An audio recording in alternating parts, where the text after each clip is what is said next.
ஒரு 4 ஆண்டுகளுக்கு மேலாக எனக்கு உடலிலே பல தொல்லைகள் வந்தது. நான் அதை கண்டுகொள்ளாமல் விட்டேன். ஒரு 15 நாட்களுக்கு முன்னால் அது உச்சகட்ட தொல்லையாக மாறினதுக்கப்புறம் ஒரு அறுவை சிகிச்சை பண்ணேன். இப்போ முழுமையாக சரியாயிடுச்சு. அதை போலவே தமிழ்நாடு அரசியலில் ஒரு 2-3 வருஷமாக சின்ன சின்ன தொல்லைகள் வந்துக்கிட்டே இருந்துச்சு. அதை யாரும் கவனிக்காமல் விட்டனுடைய விளைவு இன்றைக்கு உச்சகட்டத்துக்கு போயிருக்கு.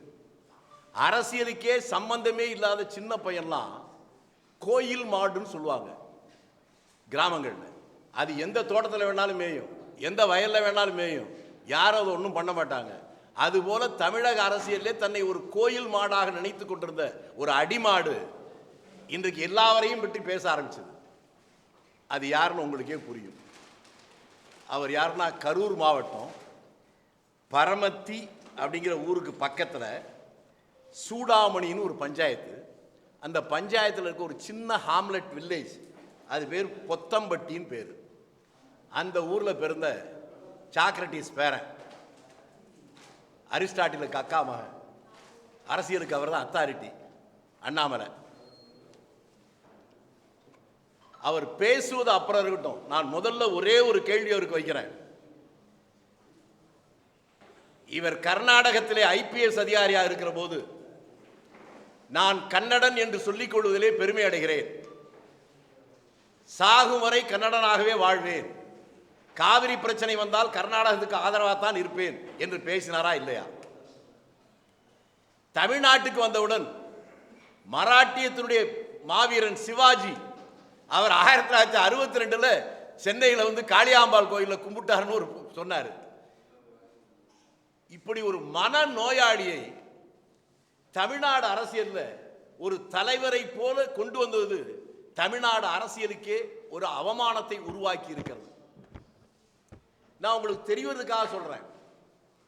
1971ஆம் ஆண்டு கரூரில் முதலாக அங்கு இருக்கக்கூடிய அரசு கல்லூரி ஆரம்பித்து 2-3 ஆண்டுகள் இருக்கிற போது அங்கே மாணவர் தலைவராக காங்கிரஸ் தலைவராக இருந்தவருடைய பேர் காமராஜ். அவர் தாராபுரம் சொந்த ஊர். அவர் கேட்டுக்கொண்டதற்காக கண்ணதாசனை அழைத்துக் கொண்டு அங்கே கல்லூரியில் பேச வச்சார். அன்று இரவு கரூரிலேயே பொதுக்கூட்டம் பேசணும். அந்த 71ல் இந்த அண்ணாமலை புறக்கலைங்கிறது மட்டும் இல்லை, அவங்க அம்மா அப்பாவுக்கு கல்யாணமே நடக்கல. யாரை பற்றி எதை பற்றி வேண்டுமானாலும் பேசலாம் என்கின்ற திமிர் அவருக்கு இருக்கிறது. நான் அவரை பார்த்து நேருக்கு நேராக கேட்கிற கேள்வி, IPS அதிகாரியாக இருந்த நீ கர்நாடகாவிலிருந்து ராஜினாமா செய்துவிட்டு வந்தாயே, அதற்கான காரணத்தை நீ சொல்கிறாயா அல்லது நான் சொல்லட்டுமா? நான் சொல்லுகிறேன், நீ ராஜினாமா செய்யாவிட்டால் அன்றைக்கே நீ சிறைக்கு போயிருப்பாய். நான் கேட்கிறேன், உங்க ஊரு தெரியும், உங்க அப்பா அம்மா தெரியும், எல்லாம் தெரியும். அதே அரவக்குறிச்சியிலே ஒரு MLA இருந்தார் காங்கிரஸ்ல. அவர் பேர் சதாசிவன் பேர். காமராஜருக்கு மிக நெருக்கமானவர். 3 முறை சட்டமன்ற உறுப்பினராக இருந்தவர். 3வது முறை சட்டமன்ற உறுப்பினராக இருக்கிற போது கூட ஒரு கதர் பனியனையும் கதர் வேட்டியையும் கட்டிக்கொண்டு சைக்கிளிலேயே எல்லா கிராமத்துக்கும் போய் வருவார். அப்படிப்பட்ட எளிமையான ஒரு சட்டமன்ற உறுப்பினர் அந்த மண்ணிலிருந்து இப்படி ஒரு ஊதாரி. நான் இதெல்லாம் சொல்ற போது சில பேருக்கு என் வாழ்க்கையில் எப்பவும் பயன்படுத்தினதில்லை. ஏன் இப்படி சொல்ல வேண்டிய நிலைமை வருதுன்னா, அண்ணாமலை விட வயதில் மூத்த 5 தலைமுறை தியாகத்துக்கு சொந்தமான ராகுல் காந்தியை, என்னை விட வயதில் குறைந்த மோடி பப்புன்னு சொல்ற போது நாங்கெல்லாம் அமைதியா இருந்தோம்ல, அந்த திமிர், அந்த ஆணவம் தான். என்னை விட சின்ன வயசு மோடி அண்ணாமலை விட மூத்த ராகுல பப்புன்னு சொல்ற போது எல்லாம் சிரிச்சாங்கல்ல. அப்ப மோடியை விட மூத்தனா ராகுலோட சின்ன பையன் இந்த அண்ணாமலைய இந்த சில்லற பையன் சொன்னா என்ன தப்பு? இனிமேலாவது எச்சரிக்கையா இருக்கணும். தமிழ்நாடு காங்கிரஸ் கட்சியுடைய தலைவர் செல்வ பெருந்தகை உன்னை போல தெருவில் சுத்திக்கிட்டு இருக்கிறாள் இல்ல. சென்னையில் அவருடைய சொந்த ஊரிலும் மக்கள் வாக்களித்து MLA ஆனது மட்டுமில்ல, பல ஆண்டுகளுக்கு முன்பாகவே வெளியூர்ல திட்டக்குடியில போய் அந்த தொகுதியில் நின்று சட்டமன்ற உறுப்பினராக மக்கள் வாக்களை பெற்று வந்திருக்கிறார். நீ முதல்ல உங்க ஊர்ல பஞ்சாயத்து போர்டுல ஜெய், அதுக்கப்புறம் பேசுவோம். நான் உன்னை பார்த்து திரும்பி கேட்கிறேன், எல்லாம் ஊழல் இதெல்லாம் பேசுறீல்ல. நான் விவசாயி, எனக்கு தெரியும். எங்க ஊர்ல என்ன பண்ணையாருன்னு சொல்லுவாங்க. ஆனால் இன்றைக்கு விவசாயத்தில் எந்த வருமானமும் இல்லாம 20,000 ரூபாய் வாடகைக்கு வீட்டில் இருக்க அந்த வாடகை கட்டுவதற்கே நான் தடுமாறுறேன். எங்க அப்பா எனக்கு வச்ச சொத்தை விட உங்க ஆய அப்பா உனக்கு வச்ச சொத்து கம்மி. நீ மெட்ராஸில் இருக்க வீட்டுக்கு வாடகை எவ்வளவு கட்டுற? லட்சக்கணக்கில் கட்டுற மாதத்தில். இந்த பணம் எங்கிருந்து வருது? யோக்கியமான வழியில் வருதா? உங்க கட்சியிலிருந்து உங்க கூடவே இருந்து வெளியே வந்த பையன் தாகம் எடுத்தால் மதுக்குடம், கொஞ்சி விளையாட மங்கையர் கூட்டம்னு அந்த காலத்தில் சிவாஜி படத்தில் நம்பியார் சொல்ற மாதிரி பணமும் பெண்கள் மத்தியிலே விளையாடுவது தான் இவருக்கு பொழுதுபோக்கு அப்படின்னு பேசி பேட்டி கொடுத்து பல நாள் ஆச்சு. உன் பதில் எங்க? நான் திரும்பி கேட்கிறேன், உனக்கு அரசியலுக்கு என்னப்பா சம்பந்தம்? தெருவில் சுத்திக்கிட்டு இருந்த நீ முதல்ல கன்னடனா தமிழனா அதே தெரியல. இன்னும் திரும்பி நெருங்கி பார்த்தா நீ ஆம்பளையா அலியானே புரியல. நீ கேட்டு ரவுடியை பத்தி கேட்கிறிய. நான் வெளிப்படையா கேட்கிறேன், குஜராத் மாநிலத்தில் இருக்கக்கூடிய நீதிமன்றத்தில் ஒருவனை இவன் இந்த மாநிலத்துக்குள்ளே இருந்தால் இந்த மாநிலத்தில் சட்ட ஒழுங்கு மோசமாக போகும், ஆகவே மாநிலத்தை விட்டு வெளியேற்ற வேண்டும் என்று தீர்ப்பளித்ததே. அந்த தீர்ப்பளித்தவனை தலைவன் என்று சொல்லுகிற இந்த அண்ணாமலைக்கு சூடு சொல்ற ஏது? நாங்கள் எல்லாம் நேர்மையானவர்கள், ஒழுக்கமானவர்கள், தேசபக்தர்கள் பேசுற. எனக்கு கல்யாணம் ஆகி 47 வருஷம் ஆகுது. 47 வருஷமா என் பொண்டாட்டி கூட ஒழுங்கா குடும்பம் நடத்துறேன். ஆனா நாங்கெல்லாம் ஒழுக்கம் இல்லையா? கட்ட பொண்டாட்டிய தெருவில் விட்டு ஊர் மேயறவன் தான் உனக்கு தலைவன். நீ எல்லாம் வந்து எங்களுக்கு உபதேசம் பண்றியா? செல்வ பெருந்தையை நீ சொல்வதைப்படியே 1995 அவர் அரசியல் இருந்தார். உன்னுடைய அறிக்கையில் இருக்கு. அவர் என்ன சொன்னார்? தமிழக காவல்துறையுடைய உளவு பிரிவில் அவர்கள் தந்திருக்கிற அறிக்கையில் பாஜகவில் 261 பேர் கிரிமினல்கள் இருக்கிறார்கள். அவர் சொல்லல, அரசினுடைய உளவுத்துறை கொடுத்த ரிப்போர்ட் சொல்லி இருக்கு. ஆமான்னு சொல்லு, இல்லை இல்லைன்னு சொல்லு. உன் கட்சியிலேயே இந்த தேர்தலில் கொடுத்த பணத்தை பங்கு பிரித்த சரார் பண்ணி வெட்டிட்டு குத்திட்டு கொலை நடந்தது. இது எல்லோருக்கும் தெரிஞ்சிருக்கே, உண்மையா இல்லையா? உனக்கு அந்த கட்சியை பத்தி தான் என்ன தெரியும்? பாஜக கட்சி உருவாகிற போது அந்த கட்சியில மோடியே இல்லைன்னு உனக்கு தெரியுமா? அமித்ஷாவுக்கு அந்த கட்சி சம்பந்தம் இல்லைன்னு தெரியுமா? அந்த கட்சியை அறிவித்தது அத்வானி அறிவித்தார்.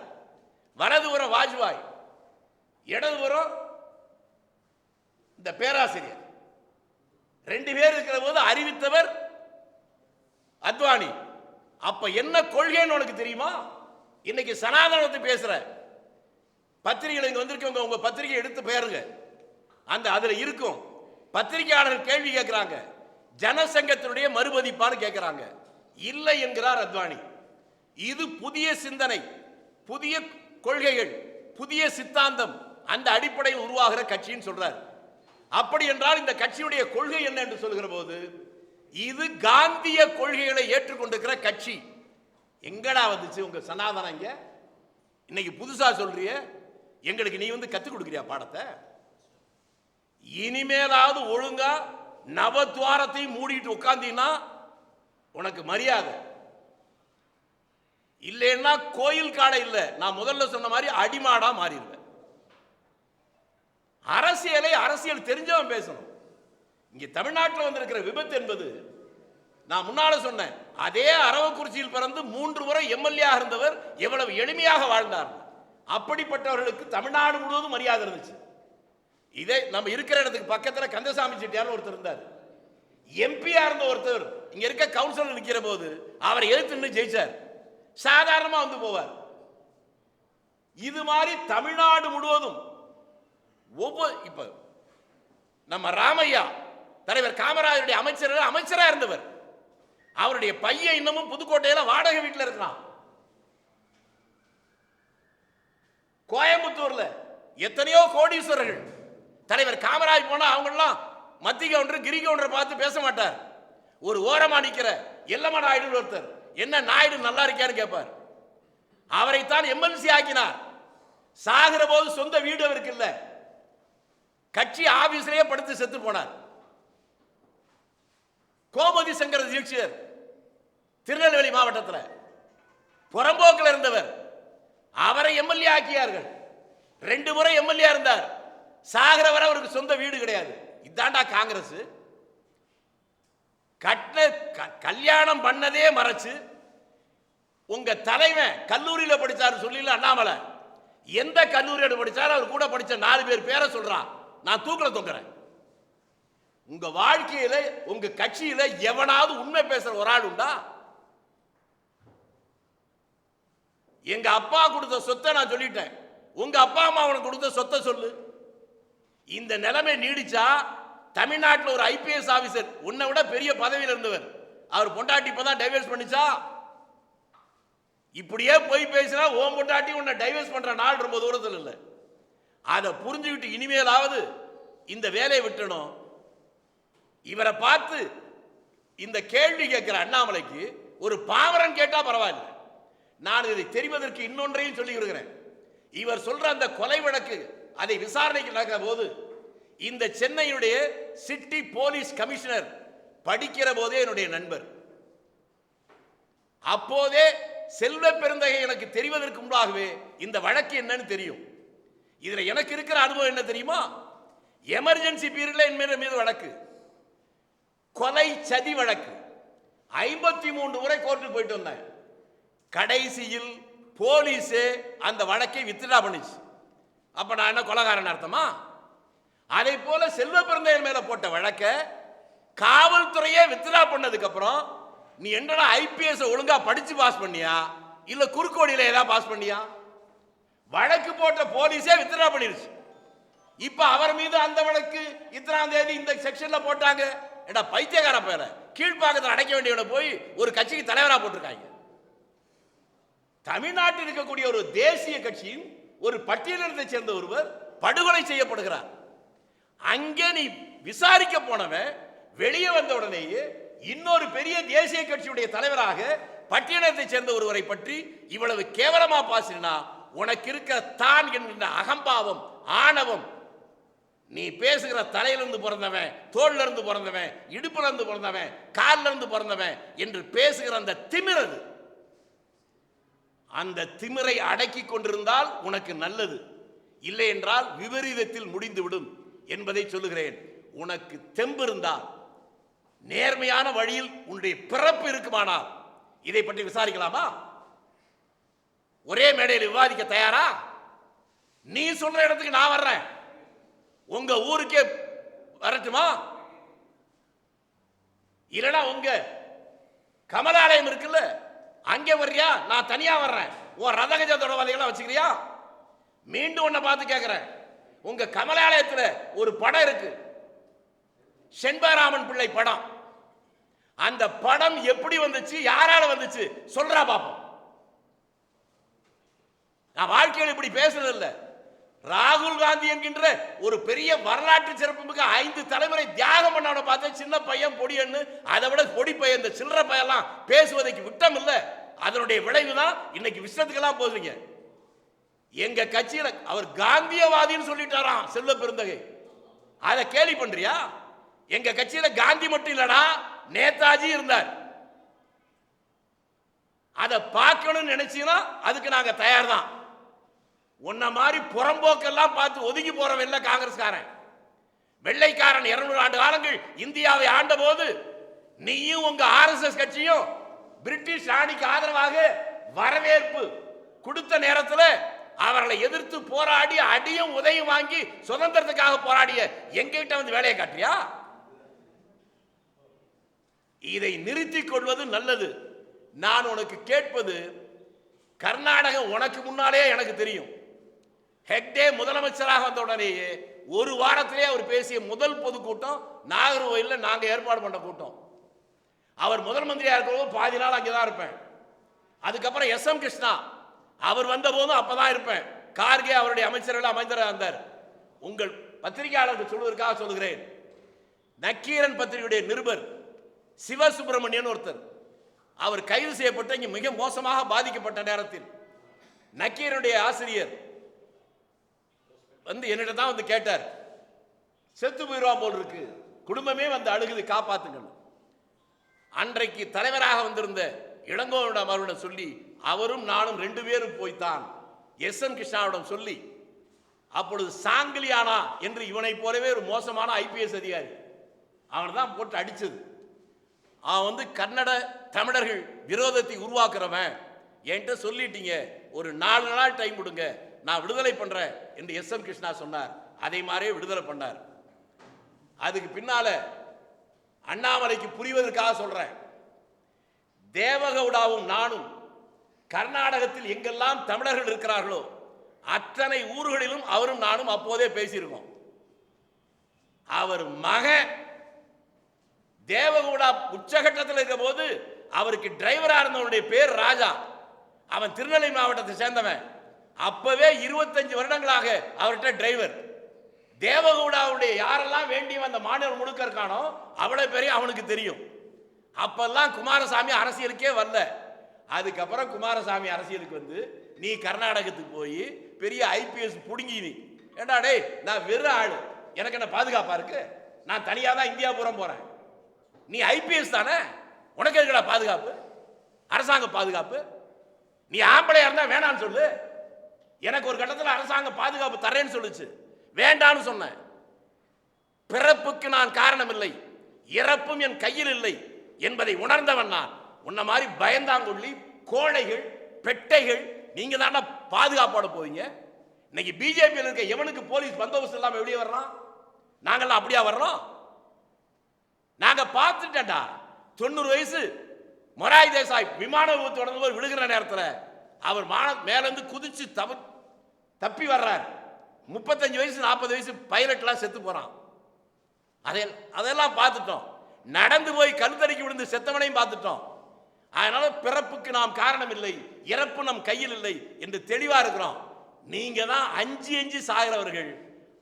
அப்படி இருந்தாலும் இந்த அதிகாரம், ஆணவம், திமிர் அதை கடந்து ஒரு பட்டியலினத்தை சேர்ந்தவன் என்கின்ற ஒரே ஒரு காரணத்திற்காக நீங்கள் இதை செய்வீர்களேயானால், பட்டியலினத்திற்கு பின்னாலே நீங்கள் அவர்கள் மட்டுமல்ல, காந்தியை நேசிக்கிற தலைவர் காமராஜரை நேசிக்கிற ஒவ்வொரு காங்கிரஸ்காரனும் அவர்களுக்கு அரணாக நிற்போம்.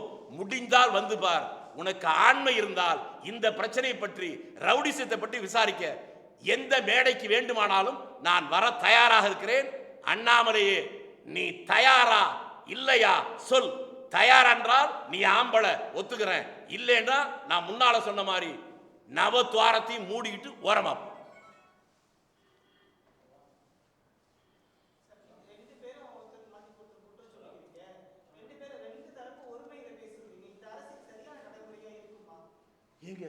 இப்பதாங்க, அதாவது நீங்க கேட்டது ரொம்ப சந்தோஷமா இருக்குங்க. நாங்க பேசுறதே இவ்வளவு கோவப்படுறீங்களே ஏங்க, அதைத்தாங்க நான் சொல்லி, நீங்க கேட்டுட்டீங்க, பதில் சொல்ல விடுங்க. நான் முன்னால என்ன சொன்னேன்? இந்த நாட்டுடைய பிரதமர் நாற்காலியில் உட்கார்ந்துக்கிட்டு ராகுல் காந்தி பாட்டு பப்பு பப்புன்னு சொல்ற போது அது அசிங்கமா யாருக்கு பண்ணலையா? பாராளுமன்றத்துக்குள்ளே அப்படி பேசுறது பண்ணலையா? சோனியா காந்தி இத்தாலிக்கு போயிட்டு வந்த உடனே கொரோனா காலத்துல இத்தாலிக்கு போயிட்டு வந்திருக்காரு, அவருக்கு கொரோனா டெஸ்ட் எடுக்கணும் அப்படின்னு சொல்லி சிரிச்சாங்களே, அப்ப கேவலமா தெரியலையா? அதெல்லாம் நாம் அனுபவித்தனுடைய விளைவு தான் இப்பெல்லாம் போயிட்டு இருக்கு. நாங்க இவ்வளவு நாள் பேசுற, ஏன் பேசுறோம்? முல்லை முள்ளால் தான் எடுக்க முடியும், வைரத்தை வைரத்தால் தான் எடுக்க முடியும். இந்த மாதிரி சில்லற பயல்களுக்கு இப்படி பேசினாதான் உனக்கு புரியும். அதனாலதான் பேசுறோம். சட்டம் எங்களுக்கு தெரியும் சார். நான் அந்த முன்னால என்ன சொன்னேன்? என் மேல கொலை பழி வழக்கு இதே அரசு தான் போட்டுச்சு. 53 தடவை கோர்ட்டுக்கு போயிட்டு வந்தேன். கடைசியில் அரசாங்கமே வித்ட்ரா பண்ணுச்சு. இந்த வழக்கை இப்ப பேசுற பேச்சு செல்வ பெருந்தை வழக்கு 2001 அது என்னன்னு ஒண்ண மட்டும் சொல்லிடுறேனே. காவல்துறை மூலமா ஒருத்தர் விட்னஸ் போடுறாங்க. அவன் என்ன சொல்றான்? பூவை மூர்த்தியும் பக்கத்தில் ஒருத்தர் இருப்பாரு, அவர் செல்வம்னு பேரு, 2 பேரும் 50,000 ரூபாய் கொடுத்து என்ன கொலை பண்ண சொன்னாங்க. நான் 10,000 ரூபாய் செலவு பண்ணிட்டேன், மிச்சம் 40,000 ரூபாய் எங்கன்னு கேட்குது போலீஸ். நான் இந்த இடத்துல புதைச்சி வச்சிருக்கேன்னு சொல்றான். அதுக்கப்புறம் போய் தேடி பார்த்தா அதே மாதிரி 40,000 ரூபாய் இருக்கு. அந்த 40,000 ரூபாய் புது கரன்சி. அதை எடுத்துட்டு வந்த உடனே இவங்களுக்கு சந்தேகம், என்னடா 4-5 வருஷத்துக்கு முன்னாலே இப்போ இவ்வளவு புதுசா இருக்கேன். அப்புறம் செல்வ பெருந்தகை தரப்புல தான் கோர்ட்ல சொல்றாங்க, இந்த பணம் நாசிக்ல தான் அச்சடிக்கிறாங்க, எந்த வருஷம் அச்சடிச்சாங்க என்னன்னு கேளுங்க. அந்த வழக்கில் சாட்சி கொடுத்த அந்த பணம் 95 கொடுத்ததா சொல்லப்பட்ட பணம் பிரிண்ட் பண்ணதே நாசிக்ல 2000.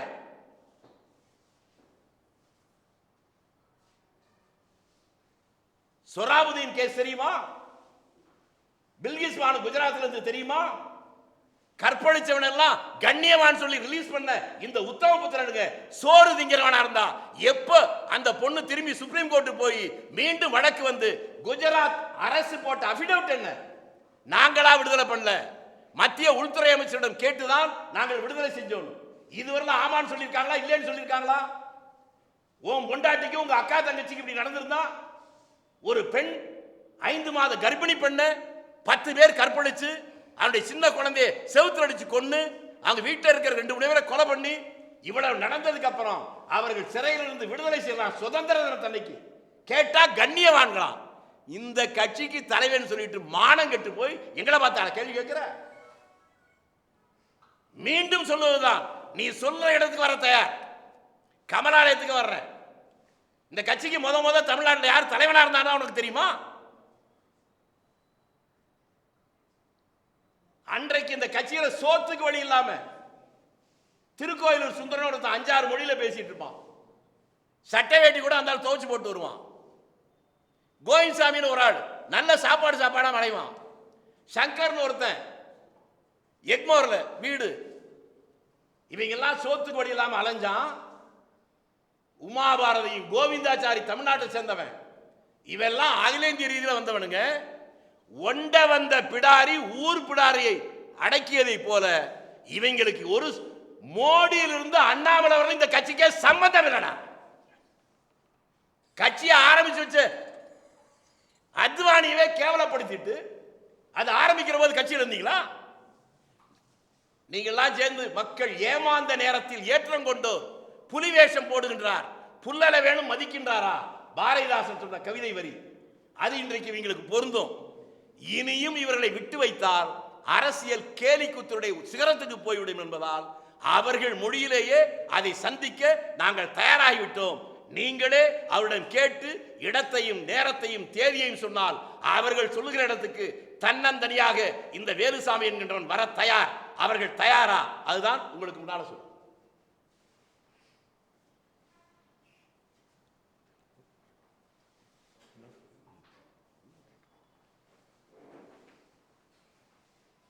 அதாவது இவருக்கு என்னன்னு கேட்டா, ஷேக்ஸ்பியர் சொன்னதுல ஒரு வரி உண்டு, ஜெலசி வித்தவுட் ரீசன்.